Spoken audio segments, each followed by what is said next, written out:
Hello learner. तो आज हम लोग द साउंड ऑफ म्यूजिक को स्टडी करेंगे। तो चलिए देखते हैं, जिसमें एवलिन ग्लिन के बारे में दिया गया है। तो चलिए इसके इंट्रोडक्टरी लाइन को पढ़ते हैं। तो Evelyn Glennie listen to the sound without hearing it. Evelyn Glennie नाम की एक लड़की होती है जो बहरी होती है, तो पर भी वो साउंड को बहुत अच्छे ढंग से वो सुनती है। वो कैसे सुनती है हमको आगे पता चलेगा। चलिए देखते हैं। Before you read, God may have taken her hearing, but he had given her back something extraordinary. तो बताते हैं कि भगवान ने उसका शायद हियरिंग ले लिए, सुनने की पावर ले लिए, लेकिन उसके बजाय उसे कुछ एक्स्ट्रा ऑर्डिनरी दिए है। वो एक्स्ट्रा ऑर्डिनरी क्या है वो हमको आगे पता चलेगा। What we hear, जो हम सुनते हैं, सी फील्स, वो उस चीज़ को महसूस करती है। कौन महसूस करती है? Evelyn Glennie. Far more deeply than any one of us, हम लोगों से काफ़ी अधिक डीपली उस म्यूजिक, उस साउंड को क्या करती है? सुनती है। That is why she expresses music so beautifully, इसीलिए उसने म्यूजिक को काफ़ी ब्यूटीफुली एक्सप्रेस की है, दिखाई है, दर्शाई है। बताता है, read the following account of a person who fought against the physical disability and made her life a success story. तो चलिए इसके बारे में देखते हैं। तो टेक्स्ट यहाँ से स्टार्ट होता है। बताता है, ये जो समय होता है काफ़ी भीड़ का होता है और रेलवे प्लेटफॉर्म का होता है। तो बताता है, रश आवर, काफ़ी भीड़ का समय होता है। Crowd jostle for the position on the underground platform, crowd ना भीड़ अपना पोजीशन लेने के लिए अंडरग्राउंड प्लेटफॉर्म पे धक्का मुक्की कर रहे थे। यानी ए स्लाइट गर्ल, एक पतली सी लड़की, एक दुबली पतली, लुकिंग यंगर देन हर 17 ईयर्स, वो 17 ईयर्स की थी, उससे भी और यंग दिख रही थी। Was nervous yet and excited as, वो नर्वस थी और एक्साइटेड भी थी। She felt the vibration of the approaching the train, और वो जैसे ही ट्रेन स्टेशन पर पहुंचती है तो उसको वाइब्रेशन फील होता है। आगे बताता है, it was her first day at the prestigious royal Academy of music in London, daunting enough for any teenager fresher for the Scottish found. ये स्कॉटलैंड से बिलोंग करती थी, किसी गांव से, इसलिए बोला गया स्कॉटिश फाउंड। तो बता दें, it was her first day, इसका ना रॉयल एकेडमी फी म्यूजिक लंदन में इसका फर्स्ट डे था, और ये काफ़ी यंग थी और काफ़ी डरी हुई थी कि इसका फर्स्ट डे था। But this aspiring musician face the bigger challenge than most, she was profound relative, क्योंकि ये ना काफ़ी बड़ा प्रॉब्लम फेस करने वाली थी, इसलिए क्योंकि वो बहरी थी। तो बताते एस्पायरिंग म्यूजिशियन, एस्पायरिंग म्यूजिशियन का मतलब हुआ कि वो ऐसा म्यूजिशियन जो म्यूजिक सीखने के लिए क्या हो, क्यूरियस हो, वो म्यूजिक सीखना चाहता है। लेकिन जो म्यूजिक सीखना चाहता है और वो बहरा हो तो उसके लिए कहीं ना कहीं एक बिगर प्रॉब्लम होता है। तो इसीलिए बताया गया है कि aspiring music face the bigger challenge than the most, जो अधिकांशता आदमी फेस करता उससे भी अधिक बिगर चैलेंजेस कौन फेस करने वाली थी? एवलिन ग्लिन, क्योंकि वो काफ़ी बहरी थी, डेफ थी। आगे बताता है, Evelyn Glennie loses the hearing had been gradual, वो अपना ना हियरिंग पावर धीरे धीरे वो खो दी थी। यानी ऐसा नहीं हुआ था कि अचानक उसने सुनना बंद कर दी थी। Her mother remember noticing something was wrong when she was 8 years old, उसकी माँ, एवलिन ग्लिन की माँ, जब वो 8 वर्ष की थी एवलिन ग्लिन, तब उसकी माँ ने नोटिस की थी कहीं ना कहीं उसके साथ कुछ दिक्कत है। Was waiting to play the piano, जब वो एवलिन ग्लिन पियानो बजाने के लिए इंतज़ार कर रही थी, they called her name and she did not move, वे लोग उनके नाम से बुलाए लेकिन वो एवलिन ग्लिन मूव नहीं करती, वो उससे सुन नहीं पाती है। I suddenly realise she hadn't heard, तब उसकी माँ बताती कि मैंने तभी रियलाइज़ किया कि उसने उसका उन लोगों का कहना नहीं सुनी है, उसको सुनाई नहीं पड़ा। Says Isabella Glennie, Isabella Glennie कहती है, इजाबेला ग्लेनी उसकी माँ है एवलिन ग्लिन की। For a quite of while Evelyn manage to conceal her growing deafness from the friends and teacher, लेकिन ये जो डेफनेस का जो वजह था ना, बहरी होती जा रही थी, वो अपने दोस्त से और टीचर से ये चीज़ छुपा रही थी। But by the time she was 11, जब 11 साल की हो गई, her mark had deteriorated and her headmistress urged her parents to take her to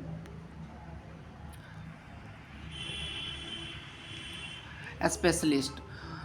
तो जैसे ही 11 साल की हुई तो उसकी हेड मिस्ट्रेस उसको मार्क किया कि कहीं ना कहीं एवलिन ग्लीन बहरी होती जा रही है, इसलिए उसको कहाँ ले जाया जाए, एक स्पेशलिस्ट के पास, यानी एयर्स स्पेशलिस्ट के पास। तो बताता it was then discover that her hearing was severely impaired as a result of gradual nerve damage. तो पता चला कि उसका जो है ना हियरिंग पावर वो काफ़ी डैमेज हो चुका है, क्योंकि वो किस वजह से हुआ था, कहीं ना कहीं नर्व उसका क्या हो गया था, डैमेज हो गया था। तो उसका जो सुनने का जो क्षमता था ना वो पूरी खो दी थी, और ये इस वजह से हुआ था, नर्व डैमेज की वजह से हुआ था जब वो 11 साल की थी। They were advice that she should be fitted with the hearing aids. तो उसको एडवाइस दिया गया कि इसको चलो यानी हियरिंग जो सुनने वाला माइक होता है उसको ऐड करके उसको स्कूल भेज दिया जाएगा, deaf school. Everything suddenly looked black. Evelyn Glennie को ऐसा लगा कि हर एक चीज़ उसके लाइफ में डिस्ट्रॉय हो गया, बर्बाद हो गया, क्योंकि वो एक म्यूजिशियन बनना चाहती थी और उसका सुनने का जो क्षमता था वो खो चुकी थी। सेज एवलिन, एवलिन खुद बोलती है। But Evelyn was not going to give up.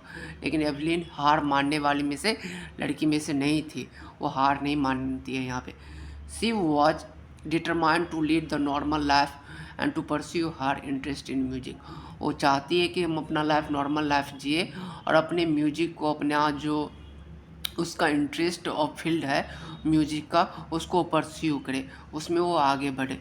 One day she noticed the girl playing the xylophone and decided that she wanted to play it. एक दिन उसने देखे कि एक लड़की एक जैलोफोन बजा रही है, तो इसलिए उसका भी डिजायर होता है कि मैं भी क्या करूं, जैलोफोन मैं भी बजाऊं। Most of the teacher discourage her, but percussionist Ron Forbes spotted her potential. जितने भी उसके टीचर होते थे ना अधिकांशतः उसको डिस्करेज करते थे, तुम आगे नहीं बढ़ पाओगे म्यूजिक की फील्ड में। लेकिन इसका जो एक परकशनिस्ट होता है, परकशनिस्ट का मतलब होता है कि ऐसा आदमी जो ड्रम और तबला बजाता है उसको परकशनिस्ट बोला जाता है। उसने उसके पोटेंशियल को समझा और उसको आगे बढ़ाने में मदद करते हैं, जिसका नाम क्या होता है, रॉन फॉर्ब्स, ठीक है। He began to tuning to large drum on different notes.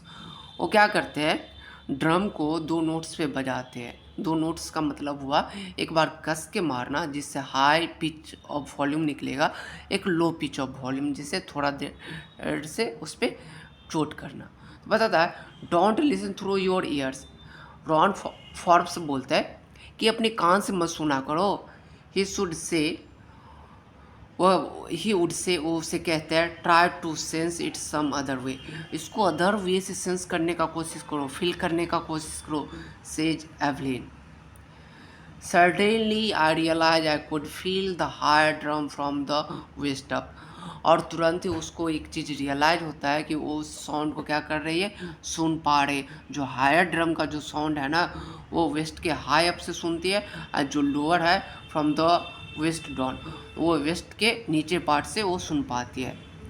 Forbes repeated the exercise, और फॉर्ब्स ना उसको बार बार उस चीज़ को रिपीटेट करता गया, एक्सरसाइज कराता गया उस चीज़ के बारे में, ड्रम के टोन के बारे में। And soon Evelyn discover that she could sense certain notes in the different parts of her body. और कुछ ही दिनों में पता चला कि एवलिन ग्लीन उस साउंड्स को, नोट्स को कहीं ना कहीं उसको क्या कर रही है, परसीव कर रही है, पकड़ पा रही है। I had learn to open my mind and body and sound of vibration. बताता है एवलिन ग्लिन बता रहे, मैंने कहीं ना कहीं अपने माइंड को ओपन करना सीख लिया, अपने बॉडी को यानी उस चीज़ को ऑब्जर्व करना सीख लिया। The rest was she determination and hard work. और जो आगे की बात है जहाँ तक, वो कहीं ना कहीं डिटर्मिनेशन की बात है, दृढ़ निश्चय की बात है और हार्ड वर्क की बात है। तो मैं हार्ड वर्क करूँगी। आगे फिर बताता है she never looked back from that point onwards. वहाँ से वो फिर बैक होकर के नहीं सोचती है कि मैंने अपना डेफ सेंस खो दिया है, मैंने सुनने की जो क्षमता थी मैंने खो दी है। She toured the United Kingdom with the youth orchestra and the time she was 16। और वो कहाँ जाती है, यूनाइटेड किंगडम जाती है यूथ ऑर्केस्ट्रा में जब वो 16 वर्ष की होती है। She had decided to mark the music her life, और वो बताती है कि हम कहीं ना कहीं वो अपने म्यूजिक को ना अपने लाइफ में एक मार्क बनाना चाहती है, एक पहचान बनाना चाहती है। She audition for the Royal Academy of Music and scored one of the highest mark in the history of academy, और वो एकेडमी म्यूजिक में जा कर के, रॉयल एकेडमी ऑफ म्यूजिक में जा कर के वो ऑडिशन देती है और हिस्ट्री में सबसे अधिक वो स्कोर करके वहाँ पे दिखाती है, सबसे बड़ा स्कोर खड़ा करके दिखा देती है। She highest mark in the history of the academy and she gradually moved from the orchestra work to the solo performance, और वो ऑर्केस्ट्रा वर्क से सोलो परफॉर्मेंस की तरफ वो मूव कर जाती है, जहाँ पे स्टेज परफॉर्मेंस देखने को मिलता है। At the end of her 3 years course she had capture the most of the top award, और 3 years का जहाँ पे उसने कोर्स की थी, उसी 3 years में कहीं ना कहीं काफ़ी टॉप अवार्ड्स उसने जीत ली थी। आगे बताता है, एंड फॉर ऑल दिस, और इस सब के लिए Evelyn won't accept anything hint of the heroic achievement. इस सब के जितना भी उसको अवार्ड मिला था ना, इसको हीरोइक अचीवमेंट एवलिन के लिए नहीं मानती है। If you work hard and know where you are going, वो बताती है कि यदि आप कठिन मेहनत करते हैं और जानते हैं कि आप कहाँ जाना चाहते हैं, यू विल गेट देयर, आप वहाँ जाएंगे और उस चीज़ को प्राप्त करेंगे। And she got the right to the top, और कहीं ना कहीं वो अभी तक कहाँ चली गई थी, एक टॉप लेवल पे चली गई। The world most sought after multi-percussionist with the mastery of the some thousand of instrument and the hectic international schedule, और कहीं ना कहीं वो बहुत सारे थाउजेंड ऑफ इंस्ट्रूमेंट पे मास्टरी अचीवमेंट कर ली थी, वो बजाना सीख गई थी, और जो इंटरनेशनल उसको शेड्यूल मिलता था उसमें इन्वॉल्व होती थी। मतलब कहने का मतलब है कि सोलो परफॉर्मेंस करने के लिए इसके पास काफ़ी सारे रिक्वायरमेंट आती थी कि सोलो परफॉर्मेंस करना है, लेकिन उस सब से भी काफ़ी परेशान हो गए थे, हेक्टिक था इंटरनेशनल शेड्यूल, वो देश विदेश भी जाना स्टार्ट कर देते। It is intriguing to watch Evelyn function to the effortlessly without hearing in our 2 hours discussion and she never miss a word. तो बताता है, इट इज़ इंट्रीगिंग मतलब फैसिनेटिंग, ये फैसिनेटिंग बात है कि एवलिन ग्लिन के फंक्शन को देखना एफर्टलेसली विदाउट हियरिंग। बताता है कि so effortlessly without hearing in our 2 hours discussion, बताता है कि 2 घंटे में सी नेवर मिस्ड वर्ड, मैंने उसे कभी मिस्ड वर्ड करते हुए नहीं देखा, कभी एक सिंगल वर्ड भी नहीं miss. Even man with the Bussy beard give me trouble. अब यहाँ पे एवलिन ग्लिन बताती है कि जो आदमी बूसी बियर्ड होता है ना, जो बियर्ड वाले व्यक्ति होते हैं, वो हमको ट्रबल करते हैं, सी लाफ, वो जोक से बोलती है। एंड इट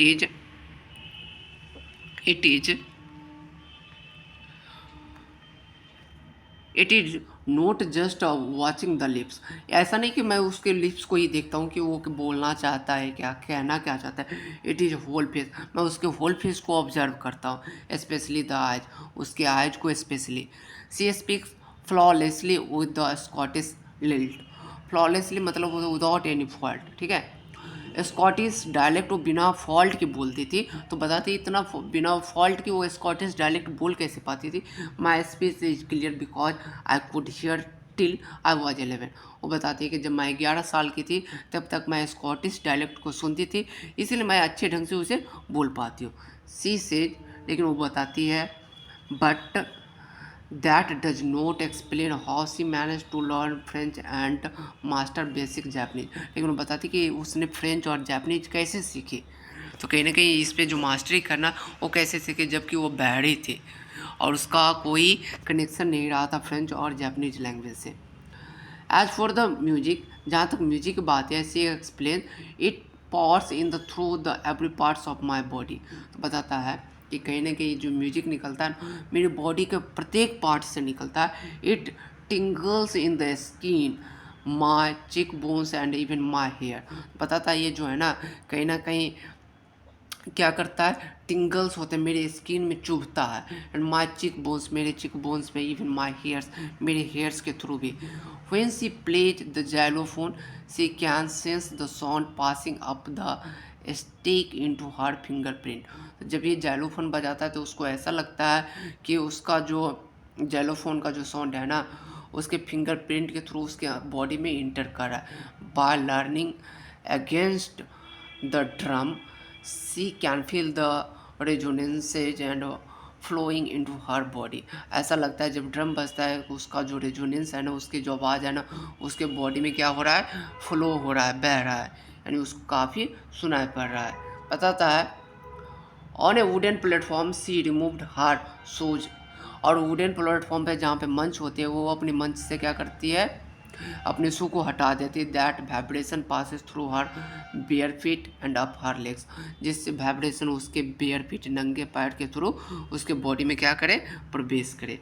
नेक्स्ट हम लोग देखते हैं, नोट सरप्राइजिंगली एवलिन डिलाइटेड हर ऑडियंस। पता था ये सरप्राइजिंग की बात नहीं है, एवलिन अपने ऑडियंस को काफ़ी वो डिलाइट करती थी, काफ़ी खुश कर देते थे। In 1991 she was presented with the Royal Philharmonic Society prestigious soloist of the year award. तो उसको कहीं ना कहीं 1991 में Philharmonic Society prestigious soloist of the year award मिला था।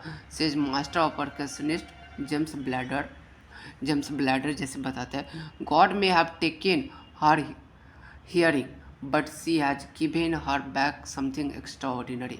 बताता है, जेम्स ब्लैडर बताते हैं कि भगवान ने उसका हियरिंग ले लिया, सुनने की क्षमता ले लिया, लेकिन उसके बदले में कहीं ना कहीं उसको एक समथिंग एक्स्ट्रा ऑर्डिनरी दे दिया। वाट वी हियर, जो हम सुनते हैं, सी फील्स, जो हम सुनते हैं वो उस चीज़ को क्या करती है, फील करती है, महसूस करती है। Far more deeply than any one of us, हम लोगों से काफ़ी अधिक। दैट इज हुआ, इसीलिए she expresses music so beautifully, इसीलिए वो म्यूजिक को इतने अच्छे ढंग से एक्सप्रेस कर पाती है, यानी वो परफॉर्म कर पाती है। आगे हम लोग देखते हैं, Evelyn confesses that she is something of the workaholic. तो बताती है, एवलिन ग्लिन मानती है कि उसको ना वर्कहोलिक माने ऐसा व्यक्ति, वो अकेला बैठना नहीं चाहती है बिना काम की, उसे काम चाहिए। I have just got to work, मुझे काम करना है, and often harder than the classical music, और किसके अधिक, क्लासिकल म्यूजिशियन से भी अधिक। But the reward are enormous, बताती है कि रिवार्ड तो काफ़ी है, बहुत सारा है। Apart from the regular concert के बावजूद भी Evelyn Glennie also give the free concert in the prison and hospital. वो प्रिजन और हॉस्पिटल में फ्री कंसर्ट जाकर देती थी, परफॉर्मेंस जाके करती थी। She also give the high priority to the classes for the younger musician, जो यंगर म्यूजिशियन होते थे उसके लिए काफ़ी वो प्रायोरिटी देते थे, उसको प्राथमिकता देते थे सीखने के लिए। And Richlin of the Beethoven fund for the deaf children says, and Richlin बताते हैं, she is the shining inspiration for the deaf children. वो जो ना एवलिन ग्लिना, वो शाइनिंग इंस्पिरेशन है, चमकता हुआ एक सितारा है डेफ चिल्ड्रेन के लिए, जो बहरे बच्चे हैं। They see that there is nowhere that they can not go. वे लोग देखते हैं कि एवलिन ग्लिन ऐसा कोई जगह नहीं रहा जहाँ वो नहीं जा सकती थी। कहीं ना कहीं उन लोगों के लिए, डेफ बच्चे के लिए वो एक इंस्पिरेशन का सोर्स बन गई है। Evelyn Glennie had already accomplished more than most people twice her age. Evelyn Glennie वो अपने उसी एज में कंप्लीट कर पाई है जिसमें ट्वाइस ऑफ एज, यानी जो उसके जो दुगने वाली एज होते हैं वो उस एज में भी नहीं कर पाते हैं जिस एज में एवलिन ग्लिन अपने काम को कर पाई है, जो वो कार्य करके दिखा दी है पूरी दुनिया को। She has brought the percussion she has brought percussion to the front of the orchestra। कहीं ना कहीं उसने म्यूजिकल को ऑर्केस्ट्रा के सामने रखा एंड डेमोन्स्ट्रेटेड और दिखाया that it can be very moving, और ये काफ़ी मूविंग हो सकता है।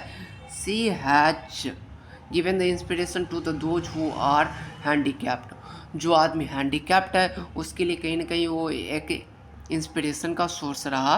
And people who look to her and say if she can do it, और ऐसा आदमी यदि वो कर सकती है, आई कैन, तो मैं भी कर सकता हूँ। एवलिन ग्लीन को देखने से ये पता चलता है कि जो यदि वो एवलिन ग्लीन ही कर सकती है तो मैं भी कर सकता हूँ। And note the list, she has given the enormous pleasure to millions. कहीं ना कहीं मिलियंस ऑफ पीपल को उसने काफ़ी प्लेजर दिया अपने म्यूजिकल इंस्ट्रूमेंट के थ्रू, अपने म्यूजिक के थ्रू। Thank you. आपको वीडियो कैसा लगा कमेंट में ज़रूर मेंशन करें, और यदि वीडियो अच्छा लगा हो तो लाइक सब्सक्राइब जरूर करें। Thank you.